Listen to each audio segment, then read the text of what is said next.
High আসসালামু আলাইকুম, আশা করি সবাই ভালো আছেন। তো আজ আমরা এই ভিডিওতে দেখব ব্যাকগ্রাউন্ড অ্যাটাচমেন্ট প্রপার্টি। ওকে, তো এইটা আমরা এই পর্যন্ত ছিলাম। তো এটা দেখার জন্য আমরা চলেন ফার্স্টে আমাদের কিছু কন্টেন্ট বাড়িয়ে নিই। পি ট্যাগটাকে আমরা অনেক বাড়িয়ে দিই। ওকে, আমরা অনেকবার কপি পেস্ট করে নিলাম। দেখেন এখন আমাদের ফুল পেজ পি হয়ে গেছে। ওকে, অনেক কন্টেন্ট হচ্ছে একটু বার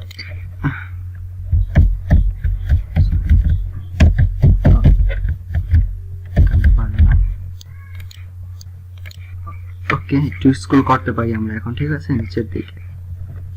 বাট এখন এটাকে আমরা একটু পজিশনটাকে সেন্টার টপে আছে, বাট আমরা এটা রাইট টপে দিয়ে দিই ইমেজটার পজিশন।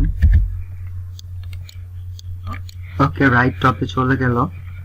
এখন দেখেন আমরা যখন নিচের দিকে স্ক্রল করি তখন এই ইমেজটাও আমাদের উপরে চলে যাচ্ছে টেক্সটের সাথে। ওকে, বাট আমরা চাচ্ছি শুধু আমাদের টেক্সটই স্ক্রল হোক, বাট আমাদের ইমেজটা একই জায়গায় থাক, ঠিক আছে, ফিক্স থাক। তো এই জন্য আমাদের কাছে সিএসএস এর একটা প্রপার্টি আছে, সেটা হচ্ছে ব্যাকগ্রাউন্ড অ্যাটাচমেন্ট একটা প্রপার্টি।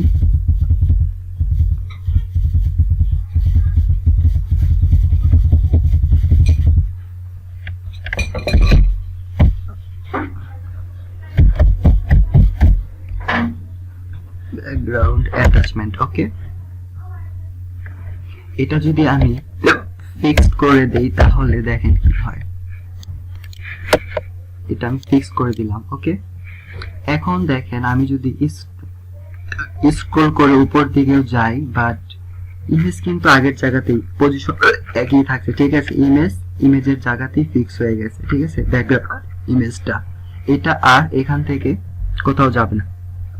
আপনার স্ক্রল হবে, টেক্সট স্ক্রল হবে, এটার উপর অন্য টেক্সট আসবে, বাট ব্যাকগ্রাউন্ডে ইমেজের জায়গাতেই থাকবে। ওকে, সো এরকম কোনো ইফেক্ট যদি কখনো লাগে তখন আপনি ব্যাকগ্রাউন্ড অ্যাটাচমেন্ট এই প্রপার্টিটা ইউজ করতে পারেন আর ভ্যালু ফিক্স করতে পারেন। ওকে,